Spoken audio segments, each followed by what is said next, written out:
Hello, everyone, and welcome to episode. Oh, come on. Whoa! Is this this is Halloween episode, right? I'm too scared for Halloween, y'all. It's our spooky episode. Yes. So, hello, everyone, and welcome to episode 6 of Duelist Discussion. Wait, are we really? I'm on Cloudcraft, like, stop, go.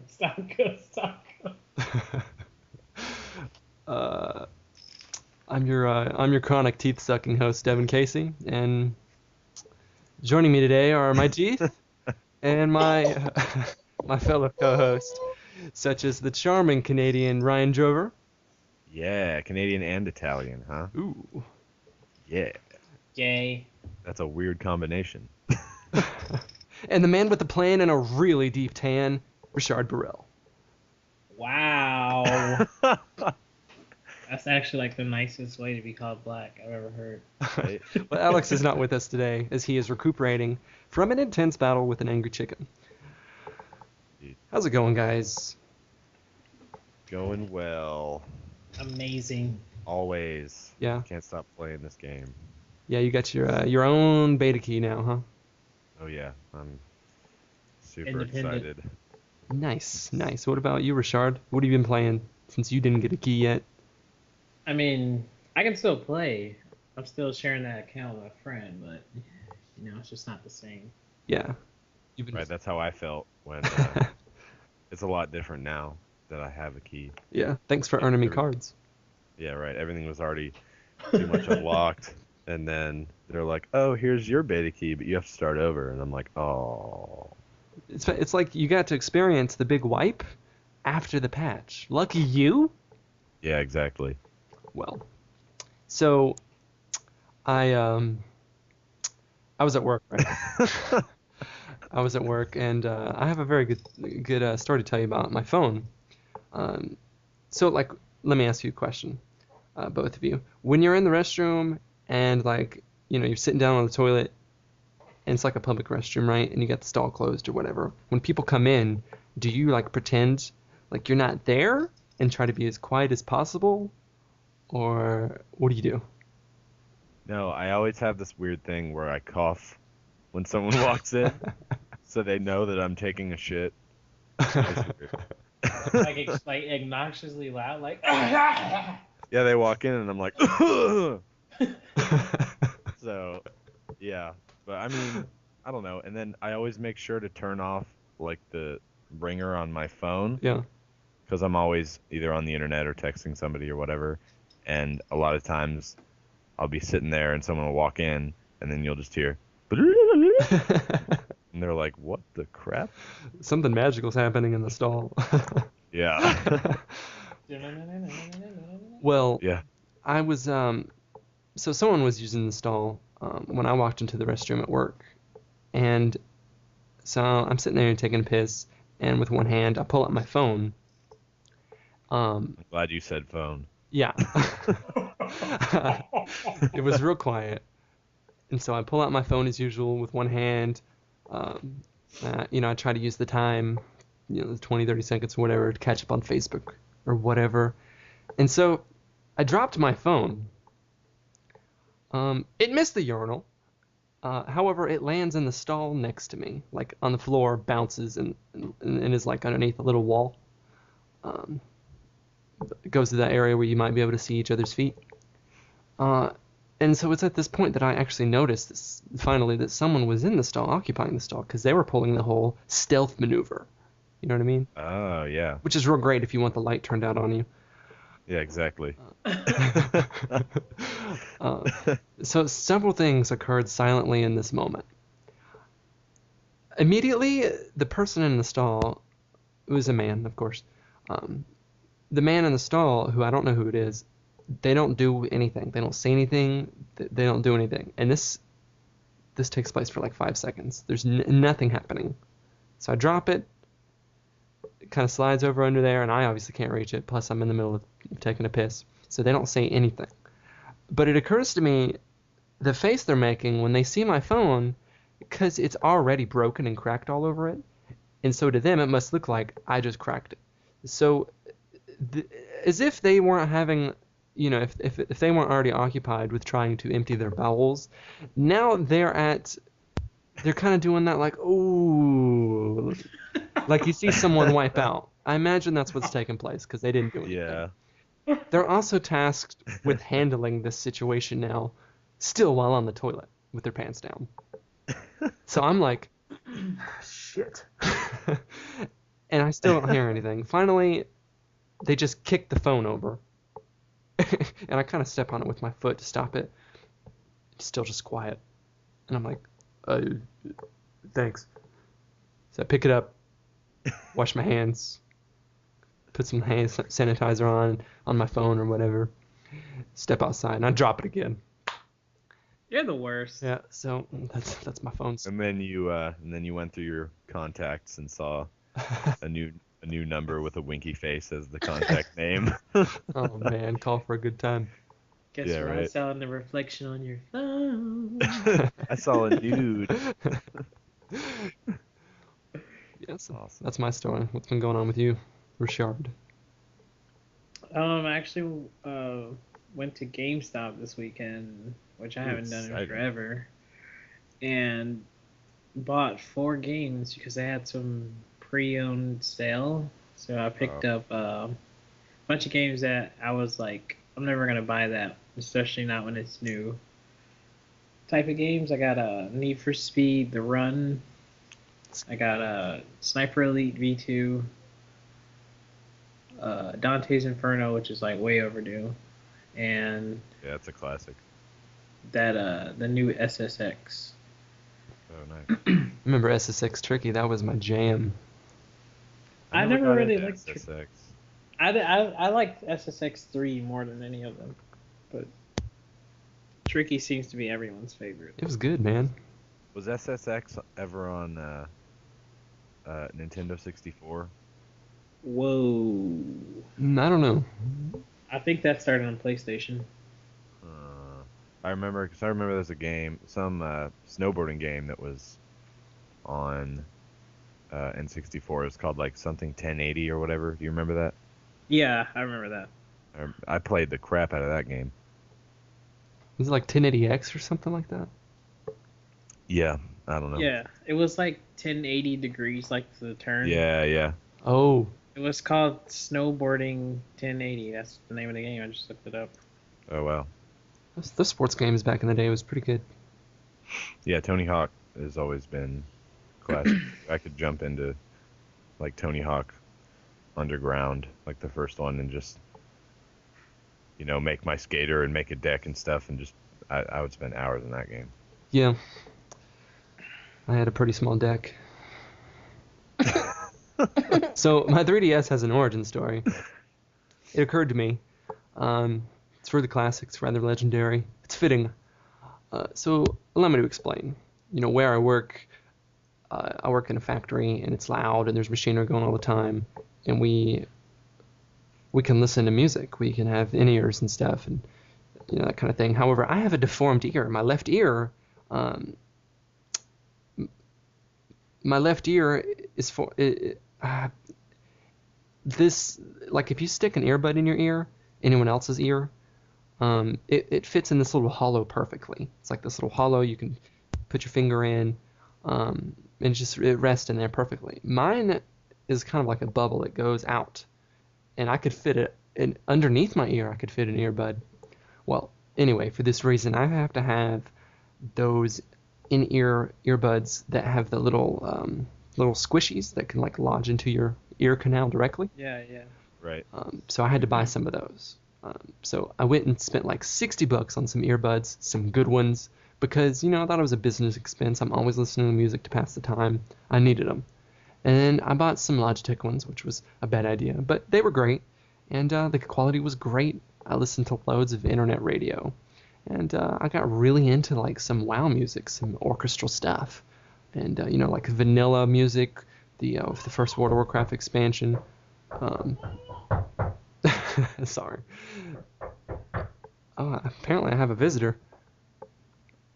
Never mind. It was trick or treat. So vanilla, it was.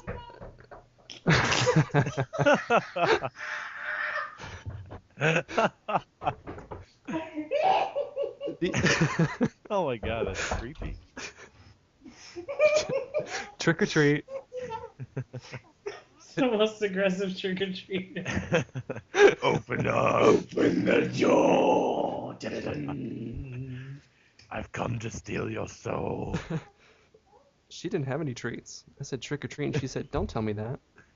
It's old Don. Okay, so Oh, man.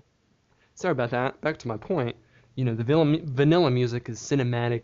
It's very epic. It's enthralling. I enjoy it a lot. It harkens back to the original days of WoW, and that music was really cool. And then Yeah. Burning Crusade, that expansion's music was really moody and dark and alien and foreboding. And then Wrath is my favorite. I think you agree, Ryan. Is where it's Oh, yeah. atmospheric. So do I. Oh, shut up, Richard. Full of wonder and culture. Man, it's wonderful. Especially what is it? The Ford, Howling Ford. Is that it? Howling Fjord, yeah. Fjord. Sure. That music was great. And then Pandaria is this lighthearted, hopeful, adventuristic, and it all sounds the same. Anyway. I liked Pandaria's. Yeah, that's okay. Yeah. Anyway, all the internet radio ran my phone bill up really high. I have a 5 gig plan with AT&T, and I ended up using over 4 gigs of extra data. So my bill was like $150. And then the earbuds broke anyway. So I went and exchanged those at Best Buy for a 3DS and paid the difference. And then I bought Pokemon and Nintendo almost because there was a problem getting into the eShop, Ryan. Remember that? All the traffic? Yeah. I knew this was going to happen. I ended up buying the game twice. So they held on to an extra $39.99 for like 4 days before I was refunded that money. And they let go of the hold on my account. So yeah, there's my 3DS origin story. Mine was not nearly as. He's like, yeah, I went to Walmart and I bought Nah, I woke up. It was 10 o'clock, I think. Went to GameStop, bought a 3DS and Fire Emblem, and came home and started playing. Nice. It's a much better story than Devin's. Yeah. Well, works for me. Mine was almost a little too exciting. Right. Well, why don't we get into some Hearthstone news, you guys? Yeah, that's why we're here, right? Sure. So to start off, Zariah on the forums, he confirms in a roundabout fashion that there will be an open beta when he says, and I quote, "You can get the golden version of Gelbin Mechatork, which is a card you get for paying for a card pack in the eShop, and they reward it to you for helping them quote-unquote test their store. But he says you can get the golden version of Gelbin Mechatork, which is a legendary, in closed and open beta, so anyone that wants that card during either of those phases should be able to acquire him. You can still craft the non-gold version of Gelbin at any time." So yeah, I recently bought a card pack just to get that, but I prefer to use my money on arena runs, which I've maybe spent $8 on. You spent any money yet, Ryan? No, I'm still. My time has been occupied by trying to unlock the basic cards for the main classes that I'm gonna play, because since I got the key, I've probably gotten on maybe twice, and I got it maybe 2 days ago or something. I've been kind of running around the past couple of days, but I'm finally off work today, so I think I'm gonna invest some time into that and try to buy a pack and maybe do an arena run. I don't think so. You're going to play me all day. Well, I mean, you've already been losing all day, so. I need to win some, so that's why we're going to play. Oh, okay. Let's see. Your priest versus my warrior. Oh yeah. And I say warrior not because he's my favorite, but because he's the only thing I'm inherently very good at for some reason. Huh. But his power's too overpowered. You get 2 armor. I see. Zariah also says that we do not have any plans to integrate loot cards in any form into Hearthstone. So no loot cards. That's a big question. You know? Sorry. I have a problem. I'm trying to get better. Uh-huh. I'm thinking if I eat some of these sour Skittles, I'll be more inclined to do it, and therefore do it less. Does that make any sense? No. Oh. So about this BlizzCon Invitational. See, there I go again. I'm so sorry. Blizzard posted a blog post that of the 4 players, Hafu, Noxious, Husky, and Reckful in the BlizzCon Invitational, the company posted this blog outlining how they feel about a lot of things, and it's pretty insightful. And the other players are going to come soon in another blog post. But of these 4 so far, and what I read, Husky's my favorite. And he says, I firmly believe that I'm the worst player in this tournament. For that reason, the only thing they should fear is accidentally losing to me. And I think that's hilarious and very, both humble, hilarious, and kind of on the same page with me. He says, really the only thing important to me is that I don't lose to day 9 at any point in the tournament. I've only ever watched Reckful, and then I like Noxious for his name. But I agree with Husky and his approach to it. And it's kind of relaxed and chill. You know, it's like, this will be fun. Humble underdog. Yeah, I think we'd all be the same way. Yeah. But, I mean, they were invited to the Invitational, or the opening or whatever, at BlizzCon because they're quote-unquote the best players. Well, they're in the top, but it was an Invitational. They didn't necessarily pick the absolute best. It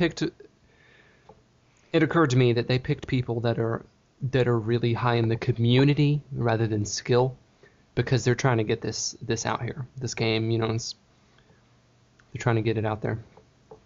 Yeah. But they're definitely good. Yeah. Who are you voting for? Me? Yeah, who do you got your eye on? Well, I like I like Reckful.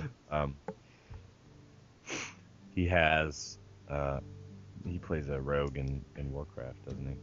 Yes. Oh, that's right. He's yeah. Yeah. I just like his I feel like he has the same attitude. Like he was surprised as well that he got invited to this thing, and he doesn't really have past experience with card games or anything, and I mean, other than Pokemon, like the rest of us, but he's just one of those, like you said, he's an underdog as well, I think, and I like his battle cry. I read his battle cry. What is it again? It says turtle all day. Which is that defines how I play in StarCraft, so I feel drawn to him. He's a renowned Twitch streamer, but he doesn't talk enough. He just kind of doesn't care, and he's got a lot of people in his chat, but he doesn't ever talk to him like Trump does. He's a little quiet.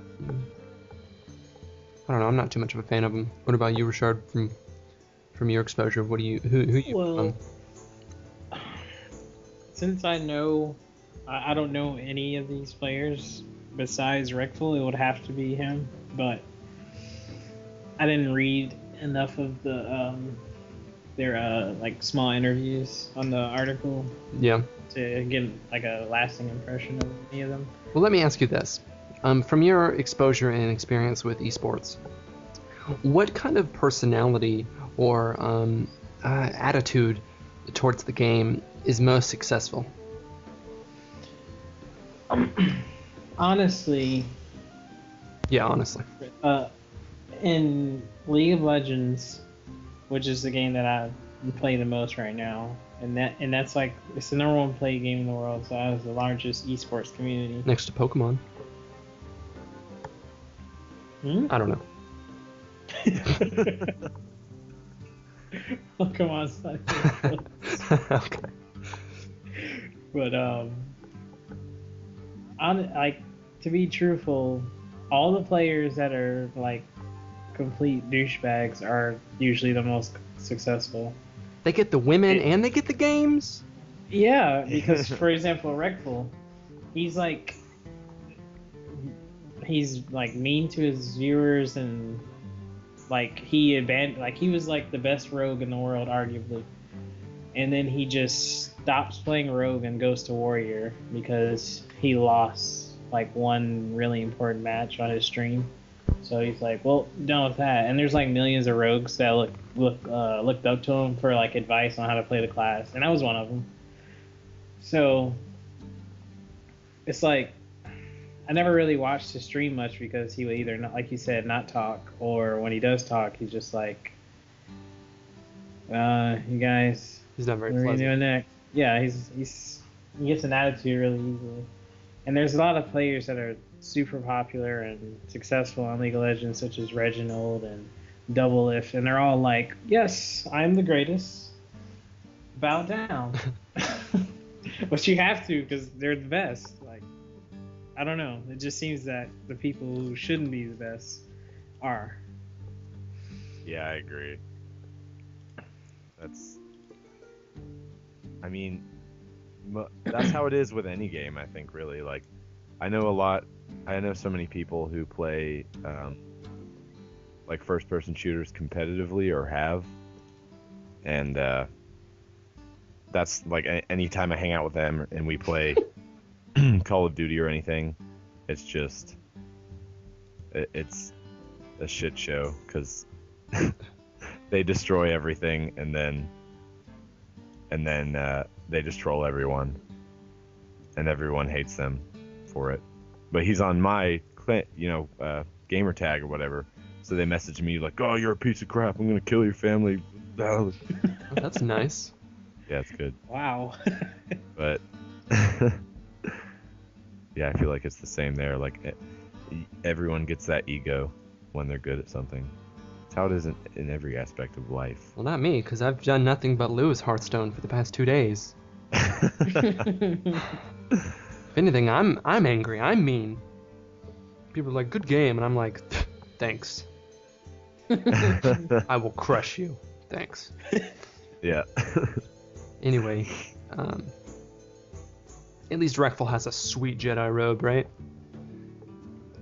He likes to stream in that, I guess. Aeritol from Blizzard says everyone who's opted into the beta will, quote-unquote, get a chance to participate. Yeah. I think he was referring to the open beta. Yeah, yeah. And the fact that there's an open beta at all kind of gives me personally a little insight, because I'm the expert on such things and I know what I'm talking about. That the game's not close to launching at all. You know what I mean? This BlizzCon is probably going to be maybe towards the end of BlizzCon. I think at this point they're going to announce an open beta where everyone's going to get to play it. I don't think it'll be as long as the closed beta, though. Oh, no way. Yeah.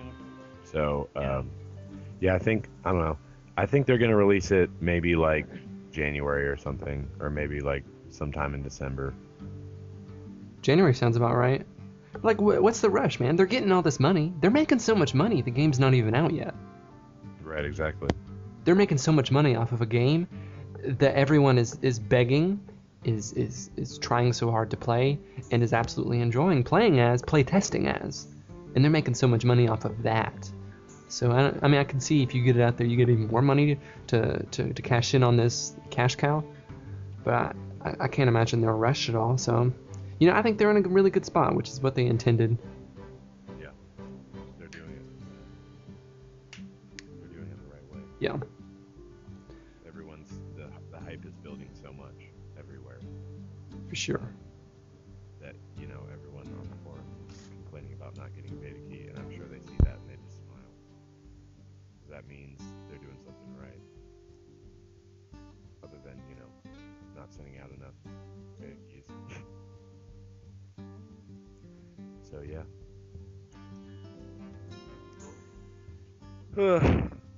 I don't know. I mean, I think it'll be better when there's an open beta for us, or personally for you, Devin, because Oh God. it'll be easier for you not to lose all the time. Yeah. I knew that was coming. Well, Anyway, Yeah. let's talk about some Hearthstone impressions. This should be fun for Richard. So, Richard, how's your deck building coming? Oh, I'm You know what? sorry. You know what, guys? How you gonna That's co-host? the end of episode 6, and we're out for the day. How you gonna co-host and you're not even playing? What's going on? Right? Well, You I ain't am in it. playing, but it's just not you're playing, but you're not a player. You know what I mean? exact. Yeah, Oh, it's I feel tough. you. It's tough.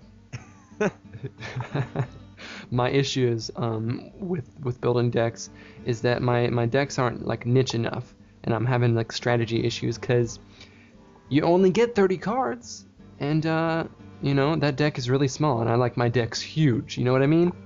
Right. Everyone likes a huge deck. Right. So I'm having a hard time. Like- My deck is way too small though, I feel. Right, mine too. I'm having a Yeah. really hard time packing in, all the cards that I want. Like there's just too many options. Like with the Mage, there's so many cards I want to implement in for board control, but I'm having a hard time squeezing in all the minions I need also. Yeah, and then when the time comes, sorry.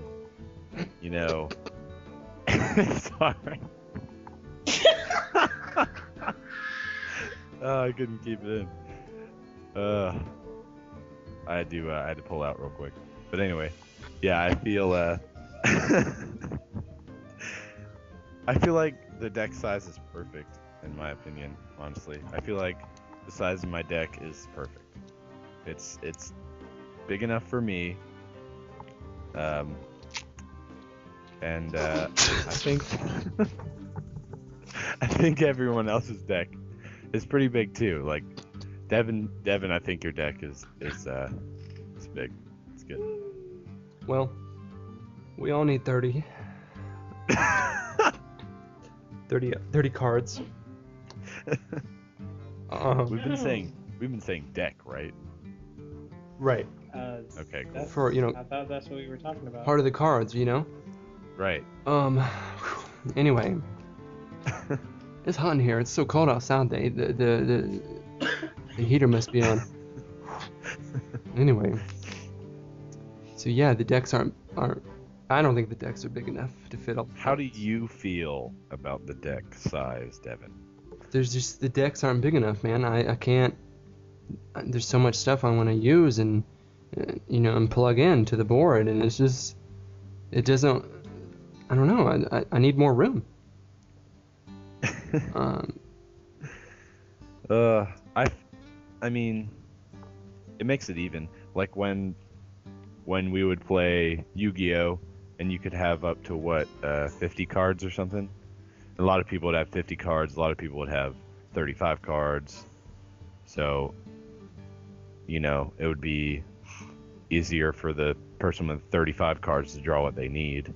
But at the same time, the guy with 50 cards has more of a selection. So, I mean, I think it's smart for them to have a set amount, but 30 is kind of low. I think 35 would be better.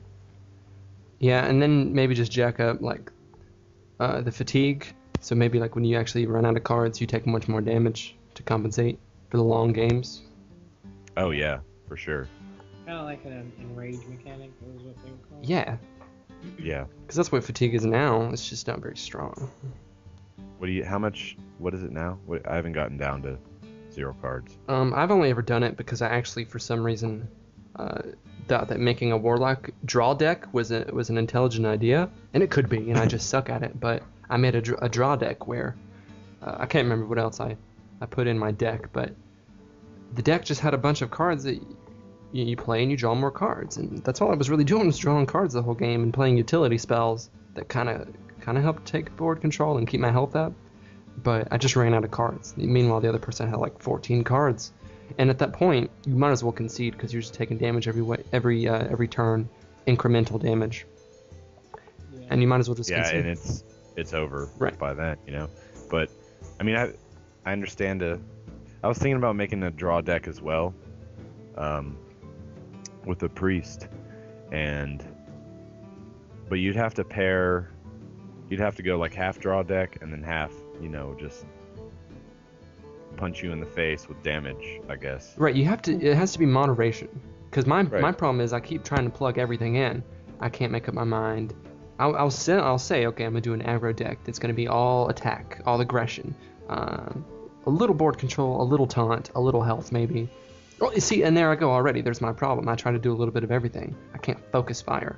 And the problem is, you got to be careful because you can't focus fire any one thing. You can't focus fire restoration because then you're never going to do any damage. You can't focus fire board control because then you're just trading cards until turn 15 and you're out of cards for both of you. Yeah, I think you have to pick two things. Yeah, two flavors. Focus on two flavors, like drawing cards and dealing straight damage, or healing and having good amount of taunt minions or something. It also depends largely on your class. Like if you're a priest and you can heal, you're going to want to focus on board control and damage, right? Yeah, exactly. Mage, it seems like those cards are tailored for... I have a hard time building mage decks because there's so much utility and board control and damage. I think the key to a mage deck is board control for sure, which they excel at with the whole AoE, all the AoE spell cards. And the freezing. And the freezing is great. It holds them up, as well as arcane intellect. You can get through your deck with that pretty quick. But they also they also take up space in your deck where you could use valuable minions. Yeah. I mean, but you don't have to have two of every card as well. That's where the struggle gets harder, though, is knowing how many of each card you want to keep, and then you get a new card and you're like, oh man, what card should I take out for this new card, For sure. That's when it gets hard. The struggle is real. Yeah, the struggle is real. And it's only gonna get harder as we go on. The decks are gonna be harder. Sorry, there's a bunch of Murlocs in here. Yeah. Sounds like you need to take advantage of that deck builder. Yeah. Yep. Can you build me a deck, Richard? I love your deck. Oh, he can't. Oh. You know what? I'm sorry, we didn't ask you. You're with us today to make fun of you. Well, how do you feel about the sub-themes like Murlocs or Pirates? There's a few in there. I've only seen Murlocs, and I regretted seeing the Murloc theme. Quick, Richard, what's some sound a Murloc make? Thank you. That was awesome. But yeah, I've only seen the Murloc theme, and I was playing against a Warlock, and I thought I had it. I was confident in my new Mage deck, and had won 2 or 3 games prior, so I was pretty confident going into this match. And then turn 1 rolls by, pulls out a minion, okay. Turn 2 rolls by, another minion, all right. And then turn 3, he's got like 5 minions on the field somehow, and they're all buffed by this one minion that's like the Murloc Warlord or whatever, gives all of them +2 and 2, I think, or something crazy like that. So I only had 4 mana my next turn, and I was staring at like 5 Murlocs that were all like 3/3 at least, just punching me in the face turn after turn, and I couldn't do anything. Like I of course, I wasn't drawing the cards that I needed. And even if I did, Flame Strike or anything like that could wipe the board and significantly help me out would cost, 7 mana. Mm-hmm. So by the time I got up to the correct amount of resources to play a proper defense, I was already dead. Yeah. So it's kind of like Zerg rushing, like... It's a gimmick. If you want wins, just play Constructed Priest. Right. You don't see that later on in the upper levels of ranked, though. Well, no, I mean, once everybody starts unlocking more packs and getting all these legendary cards that everyone's going to be bitching about, then we're not going to see all those gimmick decks, or I don't think we're going to see a lot of theme decks like that. Mm-hmm. If you want to play a hunter, if you want to play like a hunter, just play a hunter. Then you can, I don't know, there's too many demons that you need to have in your Warlock deck. That all those Murlocs take up too much space. Yeah, exactly. There are going to be too many class relevant cards that come out that you're going to need in your deck. That you're just going to see a Murloc card and just laugh, and Yeah. That's for starting out, kind of trying to get some early wins, unlocking cards. So. And if you have a pirate deck, that's only viable with heroes that have weapons, and there's not enough pirates, so. True. Yeah. So that's only really good for Garrosh and Valera, I guess, right? Yeah. How do you feel about conceding? Never! Let's hear your thoughts on that, Richard. It'll be years before I concede, Kakarot. Who is that, Vegeta? Yeah. I guess we have Vegeta on the show. Nice. Prince of Saiyans. Yeah. Prince of all Saiyans. Yeah, I think conceding is necessary, obviously. You think it's good sportsmanship? Yeah, I personally think it's if you know when to concede, then you're a good sportsman. You're not wasting anyone's time if you concede at the right time. Right, and if you're playing, a troll paladin who's just stomping you, and he's obviously going to win, and then last turn, you have three health left or something, and he has enough minions to finish you off with one of the minions hits, and then he plays another card, and then draws this card and plays some spell cards, puts a secret down. Like he's just teabagging you at that point. Okay, well let me put this spin on your perspective and throw this twist in there. How do you feel about conceding when the other player is going to kill you inevitably? Do you let them get their kill, or do you hurry up and concede before they can get the finishing blow? I think that's personal preference. Because if it's me, I don't care. If I'm gonna lose and we both know it, I'm just gonna save us some time and concede. Yeah. Have you ever been finished off with a minion that you sheeped or something? No, but that's the ultimate troll. Yeah.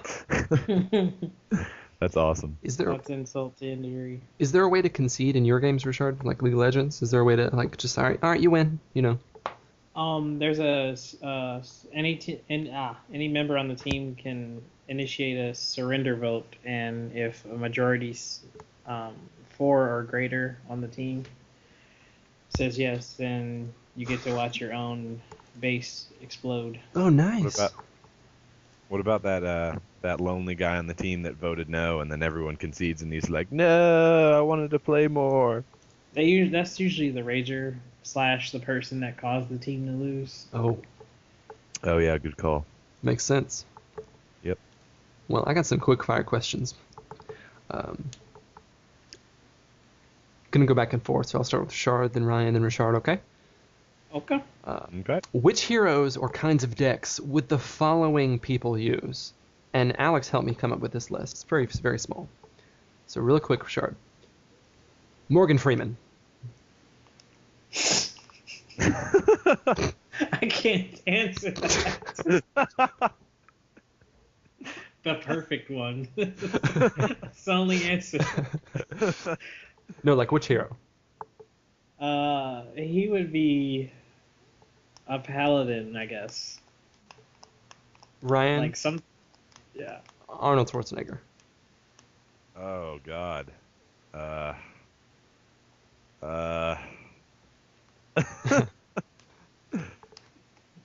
I would say Shaman. Shaman? I would imagine maybe the obvious choice would have been like a warrior. Warrior. Or ironically, a mage. Oh yeah, warrior would be good. Arnold Schwarzenegger. Would he channel his inner governor? Yeah. Sweet. Oh, what the? Like yeah. Oh. The governor. I thought that was a dog.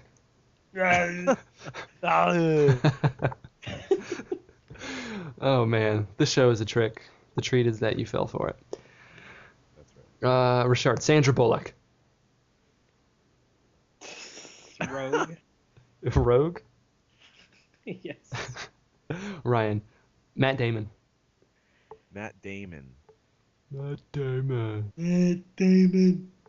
Matt Damon would play Druid. Makes sense, actually. Sounds right. I don't know. I feel like a Druid summons a beast or a tree, one of the trees, and then doesn't do his brain right or something, and he's kind of off. He's like, Matt Damon. Richard. Miley Cyrus. Just Miley Cyrus.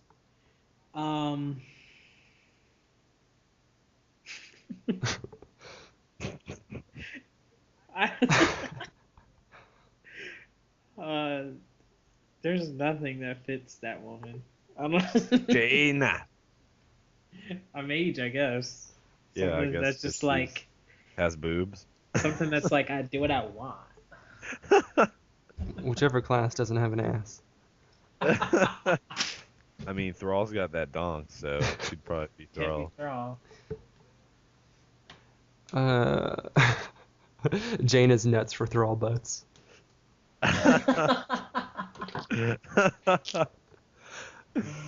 Oh man. All right, Ryan. Miley Cyrus's tongue. This is a classic. I'd say Shaman. Nice. What would it channel? It would channel.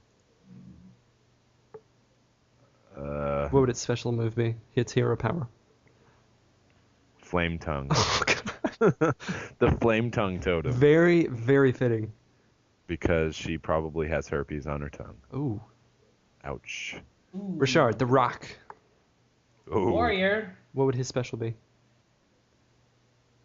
The rock bottom. The Rock Bottom. What would it do? It Rock would say, bottom. "Can you smell?" With the tongue thing? It would be like a 100 card that costs 1 mana. That just killed you. It would say, "Do you even lift?" There you go. All right, Ryan. Dave Mustaine. Dave Mustaine. He would play. He would play the priest because he's pretentious. That's right. He'd be like, "I'm better than you." You got to talk with that accent for the rest of the show. No. Well, I beat a priest, actually, finally. With my Warlock. Finally beat a priest with my Warlock. And that was because he was AFK. The entire match, he did not respond. That's the only way. Yeah, the timer ran out every single time. And it took a good 7 turns to beat him, with him doing nothing. That's actually happened to me before. It's weird. It is weird. I thought, because I don't know if he was entirely AFK, because at some times I would see him scrolling over my cards. Yeah. And I would be like, okay, he's going to do something next turn. And then that turn would come by, and it's as if he just like stepped away and made a sandwich or something. Right, like, you can have this one. It's like, yeah, he can win. I'm just going to make it super drawn out. Pretentious, like you said.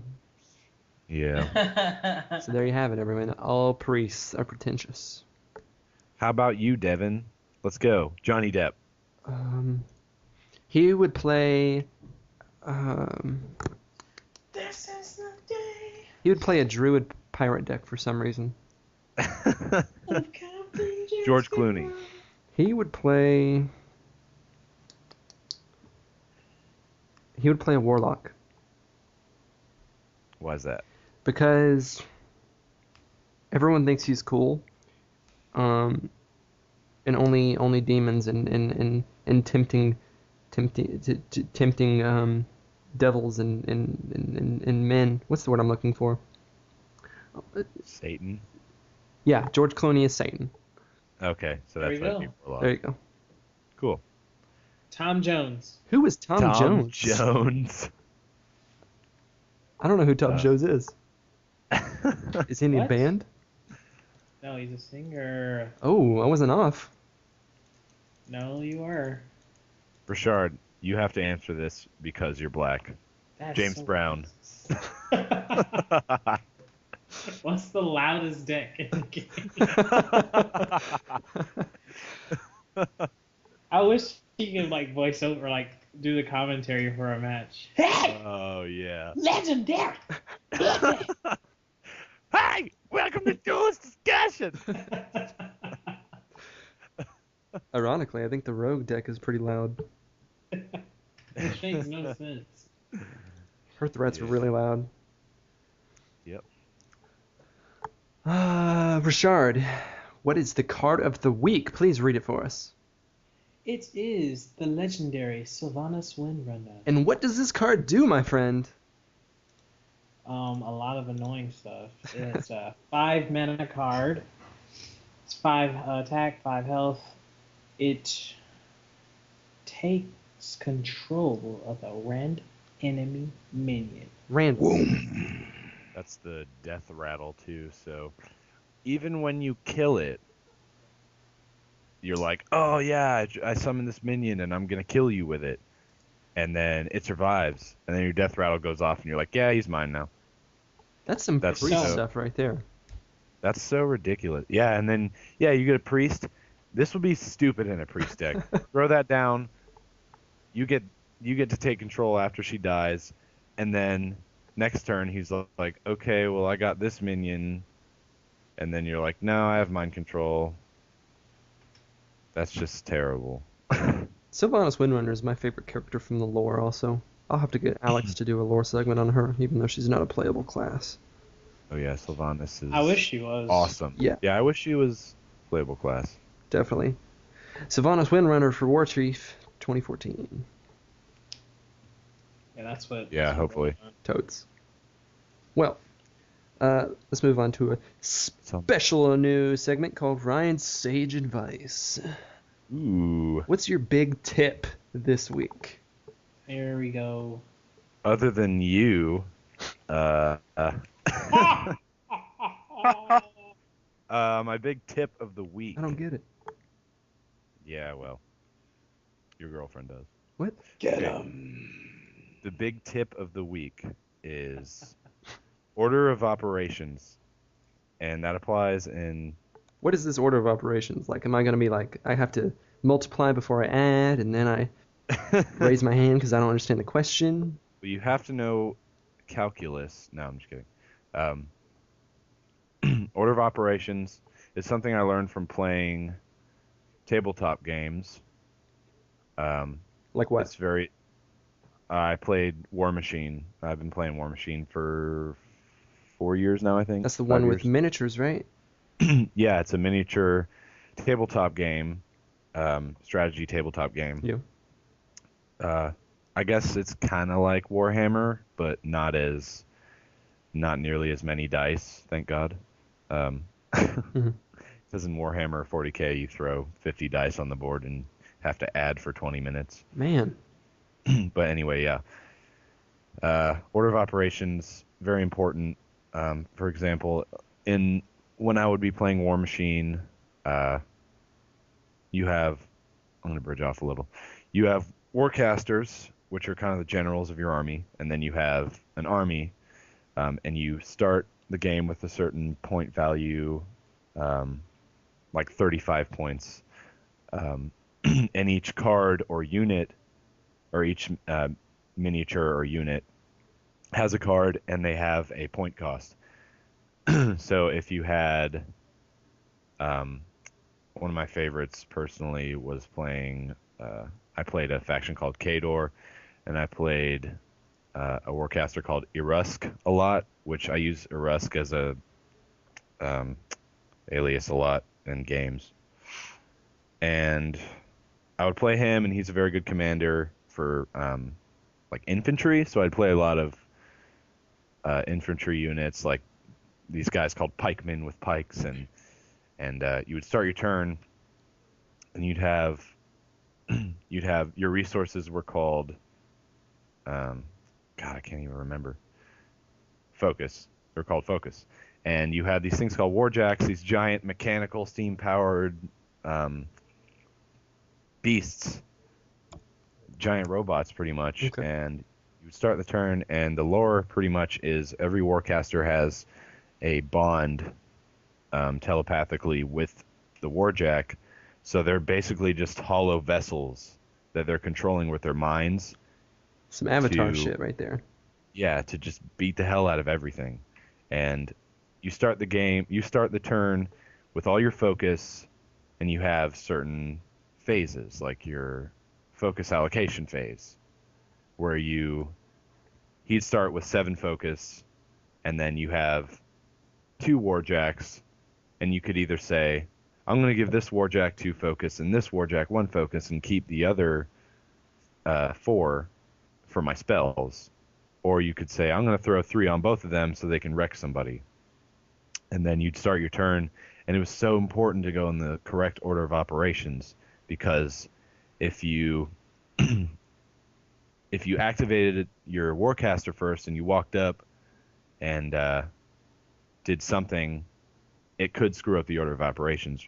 Whereas if you moved first with your Warjack and you move up closer to an enemy, Mm-hmm. and he has something called an arc node, which is something you could channel a spell through, and then you use your Warcaster, you could walk up, and then your arc node would now be closer to the enemy because you used him first. Whereas if you went with the Warcaster first and you're like, oh, I'm going to arc a spell, oh, he's out of range because I didn't move him first. Stuff like that. Just, and sorry to kind of totally go off the road. No, with man. that. That's complicated. Anyway. It's valuable information. Yeah, it's just, I mean, it's important to realize and know everything that could happen and prepare for that. And then think of every possible outcome that you could cause or that you could do to maximize your resource management and or maximize your turn so that you can do the most amount of damage. But an example in Hearthstone for me, when I would be playing Priest, there are 3 cards for me that when I would draw them, I know I would be at a huge advantage because the synergy between them was so good. The cards were Power Word Shield, and then Lights, what's that card called? Light Spawn or something. Oh, I love that one, where its attack is always equal to its health. Yeah, and then the Divine Spirit card where it doubles your health. So if you had enough mana and you draw those 3 cards, if you didn't play them in the right order, then you wouldn't get the max amount of effect out of those cards. An example is I would draw the 3.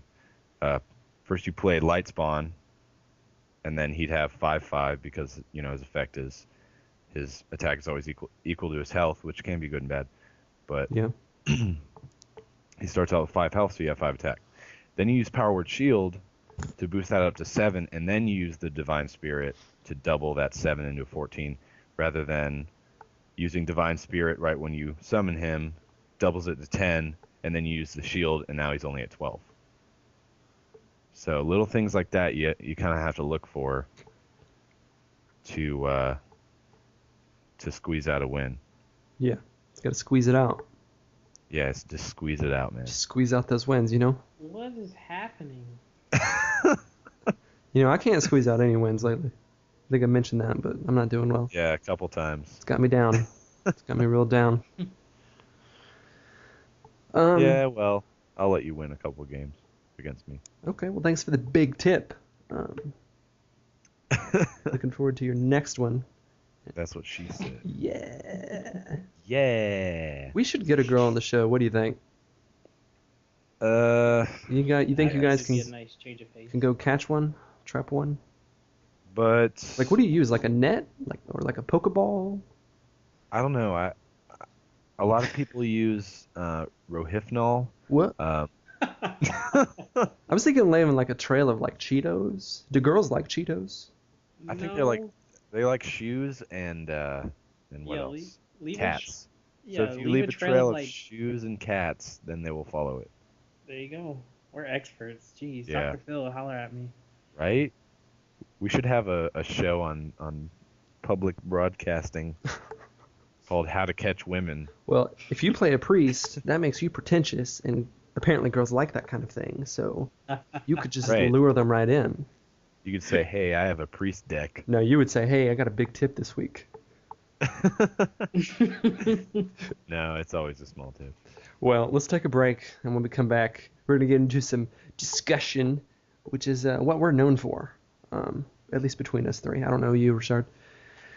And I got a lot of input on the social aspect of Hearthstone, like we talked about last week, and then implementing a narrative. And then I kind of want to talk about other ways that Hearthstone could monetize and take our hard-earned money. So after we get back, we're going to jump right into that. All right.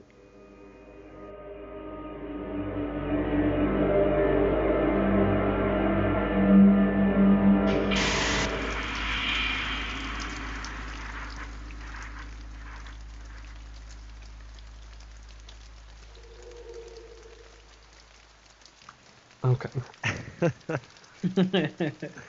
I wanted to start off with my thoughts on the social aspect of Hearthstone, which I got into last week. And I was listening to other podcasts, and I'm just kind of fed up with people complaining about the input options when you're playing a game and you right-click your hero, and you can choose to threaten, to apologize, to greet, to thank, to say well played, and to say oops. And all the different heroes have different ways of saying them with different tones, and it's really easy to mean two different things. And it's to be frank, it's getting on my nerves. The player base is just complaining more, and is therefore being babied far too much. For people abusing, quote unquote, abusing the system. Like, why is there a problem with this? Not everyone is a winner. There can only be one. There can only be one. With winning comes pride and smack talk, so enjoy that. I understand people spamming things. You can fix that on Blizzard's side really easily, just like they do on the forums. You can't post another thing for a minute. It's real easy. And there is a 5-second delay before you can do another emote, at least when you're fighting a stranger. But you will get yours, with losing comes a hit to your ego, sure, but you learn lessons. And you can also do some smack talk. You better believe that when I'm losing, I'm threatening you. Like, I'm going to crush you next time. Right. Losing is a reason to improve your strategy. Because smooth seas never made a skillful sailor. Yes, I just said that. But that was beautiful. That was deep, wasn't it, right? Yeah, deep I'm like the ocean. actually teary-eyed over here. Yeah. Well, there's 6 emotes that are open to interpretation and are silenceable. You can squelch them, which isn't made immediately obvious from the game. But you right-click the hero and you squelch them. That is to silence them. You won't hear from anymore. And you're welcome to assume that the player spamming their threat is being a real jerk, or that they're role-playing some serious business. That's what I like to think. If I was tasked with finding some conceivable solution, like I said, I would implement an option to, always have other players squelched. You can in World of Warcraft, you can click an option that, makes it so no one can ever trade with you or invite you to join their guild. If having some option menu to that and then directing players to it naturally, rather than having them discovered on their own, that would be pretty cool. I wouldn't care if I didn't hear from another player again. I could care less about the emotes, because after 20 matches, you know what it is. At this point, it becomes an obligation to greet them. Yeah, and then at that point, I think it's once you've played enough and you're having a really good match, I think you're kind of just communicating with the other player through the board at that point. Part of the cards in your head. You know what they're thinking, and you know what they're saying. Like when you pull out this card and you totally destroy them, they're like, "Ah, shit!" Right. And at that point, it becomes a metagame. Like, it's their turn. I'm gonna start talking to them with my emotes to distract them. You better believe I would be like, sorry, in tournament play.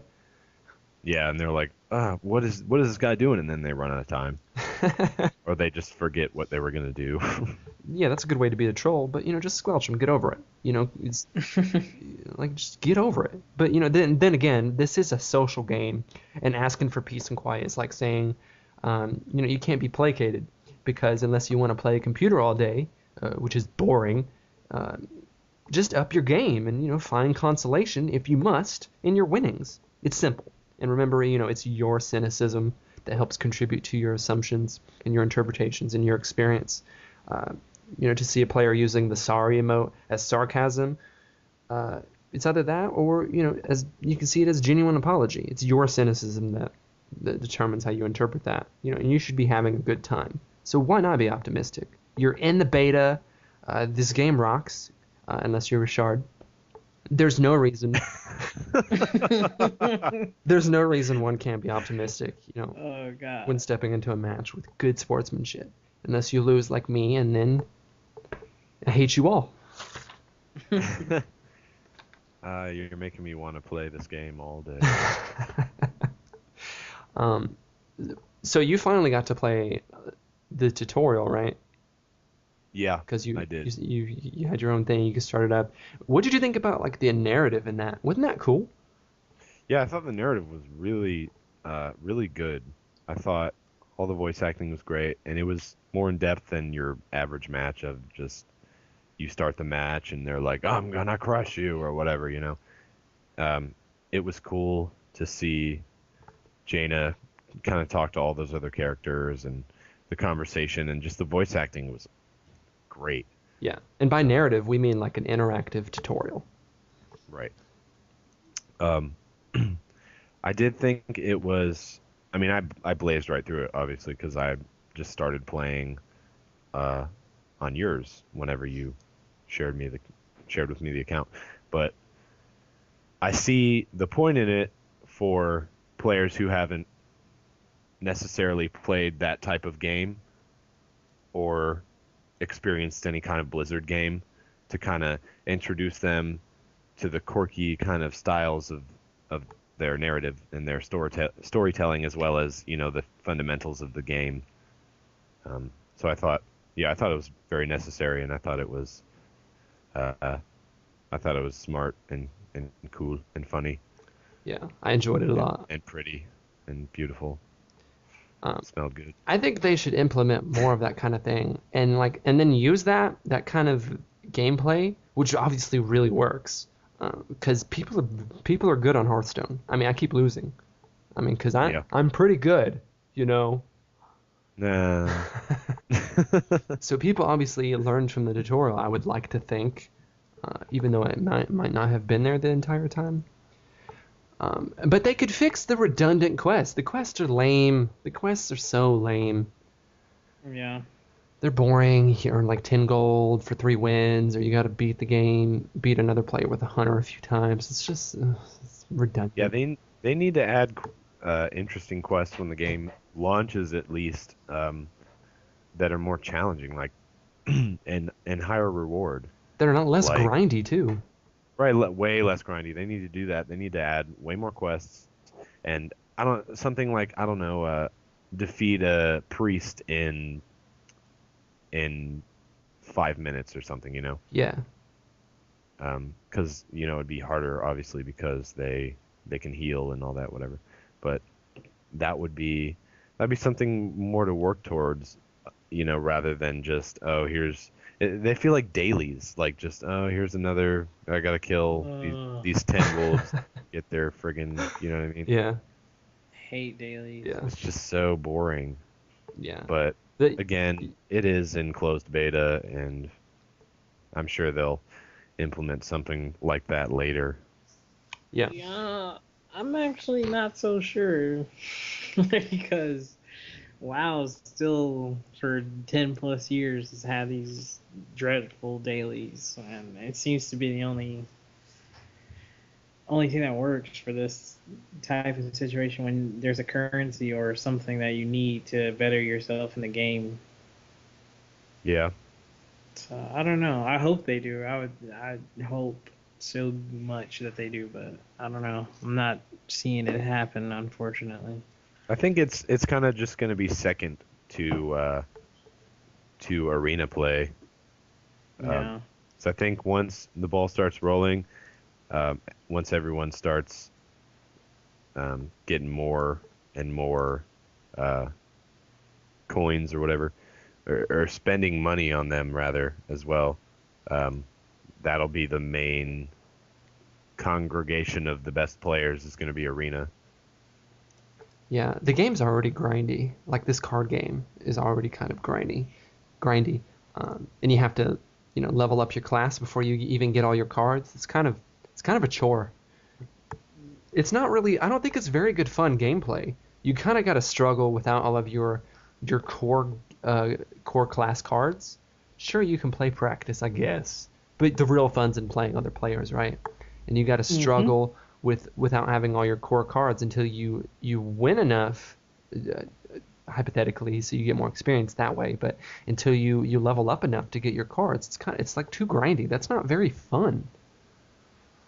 And Yeah. I think what they could do, what would be a lot of fun, is if they could take the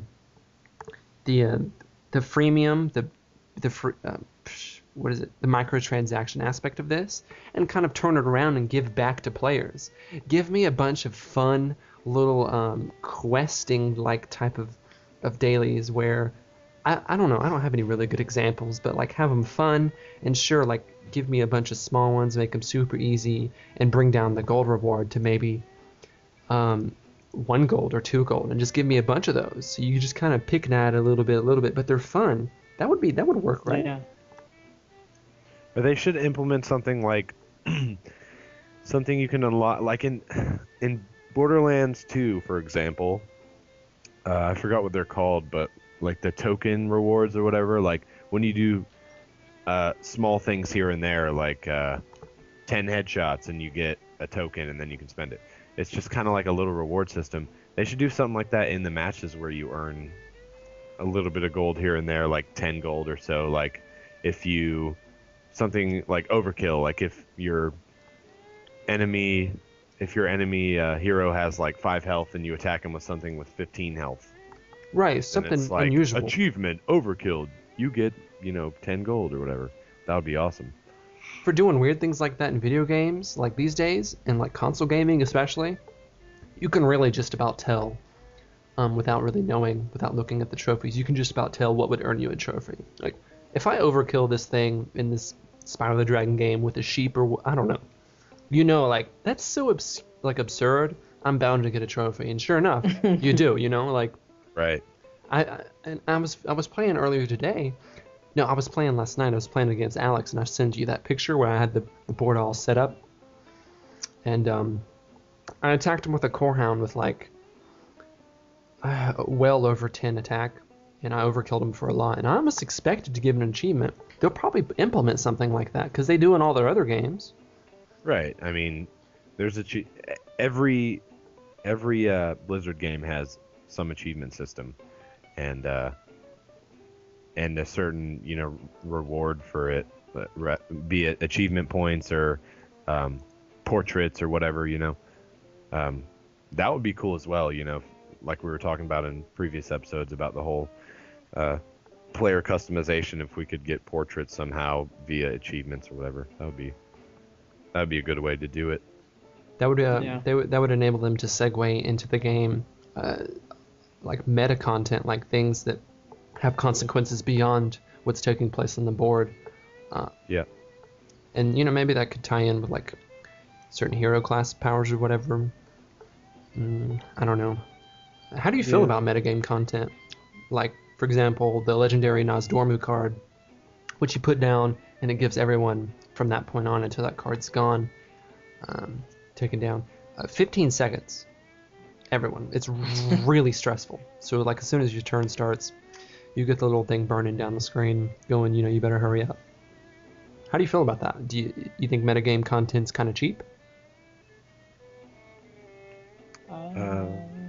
You go, Rashad. I like the idea of this card because it kind of feels like that missing enrage mechanic or that stronger fatigue, or it could be like purely exactly how to play your deck, so this card works for you while it hurts your enemy. Like if you know exactly what you're trying to do with your deck and you're comfortable with your deck, dropping this card or having this card dropped shouldn't really affect you as much as they would hope. Because I think the primary what the desired effect on using this is to pressure them into making bad choices. Yeah. It doesn't have necessarily a direct effect on the other player's cards. It affects the player, and I like the idea, but I can see how one might say that it kind of breaks the fourth wall, right? Yeah. Yeah, a little bit. It's like you're stressing out the person mentally instead of like actually doing something to their card. I mean, then the fact that it's an 8/8, granted it is a 9 mana card, but yeah, he can actually do some like damage on the battlefield. Yeah, and then at that point as well, if you're gonna play that card, you need to have your crap in order, and you need to be like, all right, I'm not worried. If I personally have 15 seconds, I know I can do it. So hopefully this will hinder the other opponent. And you got to think, like, what's the point of this? The point is to stress the other player out, or to stress players out so they make mistakes. You have to really be comfortable with your deck and know your deck like the back of your hand. Which is impossible if you're playing Arena. Plot twist. Yeah. Oh, but I mean, I wouldn't put that card in my deck if I was playing Arena personally. Yeah. There's no way. You have to have, if you're playing Arena, you have to have a deck. You have to construct a deck that's well-rounded and doesn't focus too much on one thing. Because if you focus too much on one thing and you don't get that one thing, then that's it. It's too high risk. Yeah. It's kind of a bait card because it is like an 8/8, and then it's kind of stressful. I can't imagine any players would want that, except for the player playing it knowing it's a double-edged sword. You wouldn't really want to play that unless you're in good standing, like you're ready to endure the next few turns of stress. And so it's kind of a bait card, and the other player's going to want to take care of that card because it's high attack and defense, of course, and also because it's stressful. So they're going to want to sheep it or whatever. So at the very least, it's a good distraction. Yeah. Mm-hmm. Because they'll be trying to get rid of that if it's actually stressing them out. Yeah, but it also costs 9 mana, so. Yeah. Man. Well, it brings up a neat concept that you kind of hinted at earlier, and that's timed gameplay. While we are playing timed games, you could shorten the clock, and that kind of makes the game a little bit more stressful, a little bit more dramatic, a little more fast-paced, intense, bringing to the table an even more demanding, fast-paced card game. I think that would be pretty cool. Maybe an option in the game that would allow you to earn better rewards for winning. What do you think? No? Bad idea? Okay. Yeah. Yeah. Okay. All right. I concede. Better. Well, I think it was Zaraya? Zaraya said they don't have any plans to integrate loot cards in any form into Hearthstone. So if not, loot cards is sort of a third-party, out of the game, physical addition to the game. How else do you see Hearthstone monetizing? is, just the card packs in the arena buy-ins enough, or are they going to go for more like WoW has with the eShop and buying mounts and stuff? I mean, that ties into the whole thing about the avatars as well too. That's true. Like, I mean, people are gonna want to spend money on little things like that. So Are they going to want to spend more money though? yeah, I mean, of course, all the Blizzard fans that play WoW, any veteran WoW player, they have a bunch of mounts that they've bought. They've used the character transfer service, I'm sure, at least twice. Just stuff like that, that Blizzard intelligently integrated into the game that they know would make them more money. And I don't know, I was thinking earlier that of some possibility of Hearthstone being like a physical game, which I don't know if that would ever happen, but I think that they could do that for smaller children maybe. Yeah. That maybe don't have access to a computer or electronics. It would be a great way to get people into their other properties. Yeah, but I mean, Blizzard has the correct, the proper resources and a name big enough to kind of do whatever they want, really. Mm-hmm. So I think if they want us to get more avatars, then we'll get it. If they want us to spend more money on other things, which they probably do, then I think that'll definitely happen. Well, let me ask you this. Here's an idea. Let me spin it past you guys. Do you ever see Blizzard implementing something like an arena pass where you pay a huge down payment, maybe $50, maybe $190 or something, where you can play arena as much as you want then? Maybe they'll have like 6-month or year passes or whatever for a certain amount of money. Yeah. Thing is with that That would though, because if you're really good, you could more than get your money's worth. Maybe it's game breaking, right? Maybe it's profit breaking. True. That is very true, because you could just, but that's assuming that someone's good enough to just continuously win and I don't know. I mean, a card pack opening is always random too, so, but you are always going to get a rare card. Yeah. But I haven't played Arena yet, so I don't know what the rewards are. It's mostly just dust. Well, lower levels. Oh yeah. Yeah. It's always a card pack, and it's you get a bunch of dust, and they get better as you get up. Sometimes it's a card. I think I got a card once. Like not just a card pack, but an actual good card. Oh, that's good. I think it would be cool, but I don't think it falls in line with the microtransaction-esque type of business model this is, Yeah. Yeah. And I don't know. It's kind of a gamble I can't see a company logically making against the difficulty of their game versus profit. Like, is this game hard enough to gamble our profits with? I don't think that would. It'd be cool, but I don't think it'll happen. Nah. How else do you think they can monetize? You think we're going to see like plushies and toys? Like, of course, right? Oh yeah. That's Yeah. for sure. But what are they going to do that hasn't already been done for World of Warcraft? Because it's the same source material. Yeah. Maybe That's like true. Garrosh holding a card or something, but that's all I can really think about. They don't really have to innovate, do they? No. What other features would you personally want to see implemented into Hearthstone?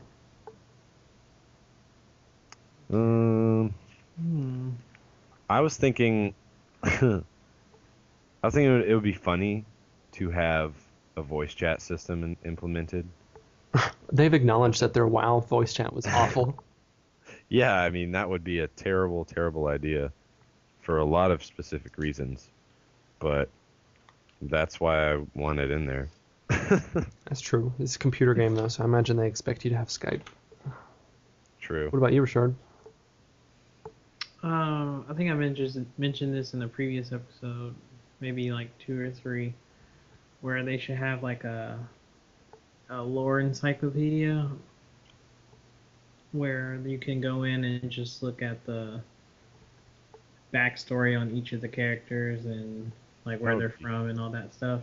That would be really Something that it's like separate from the game, but it's there. You know, for people who do care about the lore and the background of each character, I think it would be a cool feature to have in there. Yeah, I think so too. Pretty valuable because I think that stuff's pretty interesting. I like they're not just throwing in artwork and then throwing on stats and then throwing on numbers. Like all these cards are relevant. They make sense with the artwork. Like an ooze has pretty good attack power. It's like 2/3/2, I think, and it destroys It destroys a weapon, which makes sense because the ooze would gobble up your weapon, and it's like junk. My blade of burning desire is stuck inside this green ooze. What am I to do? You know what I mean? It's pretty neat. So I like how they pair those things up. But I digress. A feature that I think would be pretty neat, but if not irrelevant, is like a blacklisting feature where you can, after a match or after a concede or a quit game or whatever, excuse me, you can choose to like thumbs up or thumbs down that player maybe. Like, yes, I'd like to play them again someday, or I don't care, or I never want to play that player again. Like a block list or something. Yeah, kind of. Yeah. Kind of, Yeah, like just like Pandora maybe. If someone's just stomping you, and then... But I don't know, I mean, the whole player match system is random, so I've never played the same person twice. I played a few people a few times. I think it would be useful for the situation that happened to you earlier where the guy was AFK the whole time. And like if that you don't want players like that in the community because for one they're giving away free wins. Yeah. That's true. It's just boring to play against somebody where they aren't doing anything. Yeah, you let the players balance the game. Yeah, and if they continuously get blacklisted or thumbs down because they aren't doing anything or because they just are giving away free wins. Or they're spamming sorry. Yeah. It'll filter out players like that. Maybe after you receive a certain amount of thumbs down or reports or whatever, they'll give you like a temporary ban / warning or something. I don't know. But I think some kind of player rating system should be, because League of Legends has the tribunal where after each game you can either honor a player for being an honorable opponent or good teammate or whatever, or you can report them for a list of reasons, AFK or verbal abuse or whatever. And once they reach a certain number of reports, their account is put into like a floating state where they can't play, but it's not banned. Yeah.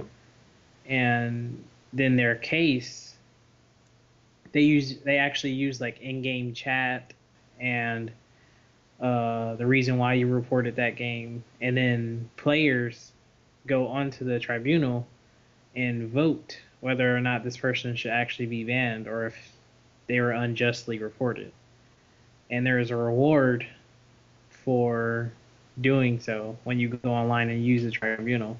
So the players are cleaning up the community themselves. And there's filters in place to make sure people aren't just like, ban them, just to get rewards. Mm-hmm. There's rewards for keeping people in the game as well, because of course there's people on Riot's end looking at the cases too. So it's kind of like if Riot agrees with the player's choice, then the person will get banned. But all they have to do is look at, basically like, here, look at this guy, and then Riot's like, oh yeah, you're right, get him out of here. So it's a really good system, I think, and it keeps it. I mean, of course, you're still gonna have the people. There's no cure for trolls and people that are just complete jerks when you're playing video games, but that would be cool in Hearthstone, and I also think it would allow them to implement something like voice chat or text chat, because those kind of people will get reported or they will be discouraged from doing so at the risk of their account being terminated. Totally, I agree. Yeah. Well, I think it's about time we wrapped up. What do you guys say? Sounds Yeah. good. All right. Where can people find you at, Ryan? My Twitter, which I've been on more recently. It's at Ryan_M_Drover. So yeah, just hit me up on Twitter anytime. Okay. And you, Richard, what's up? My Twitter is Exodus or at ExodusRB, and RB as in the letters, not RB. Arby's. I'm thinking some Arby's. Yeah, RB sounds good. Totally. You can also find me at on my YouTube channel, which is just youtube.com/RichardBurrell. And that's about it for me. Rad. And we're all on Twitch, right? Yes. I don't actually stream yet, but I am on Twitch at Exodus Videos. Okay. You remember what yours is, Ryan? Yeah, I think it's Ryan M. Drover. Ryan M. Drover. Yep. What is mine? I don't know. Yours, Devin_P Casey, I believe. Nope, just Devin P. Casey, all one word. I'm the best. Yeah, and you can find me on Twitter at Devin_Casey, and then you can email us your questions, comments, whatever. Gmail, and that is duelistdiscussion@gmail.com. Visit our site at duelistdiscussion.squarespace.com. Show us some love on iTunes. And with that concludes our spooky episode. It was real scary, I know. Show me your books, because I like to read. So yeah, good show, guys. Yep. All right. Good. See everyone later. See you later. See ya.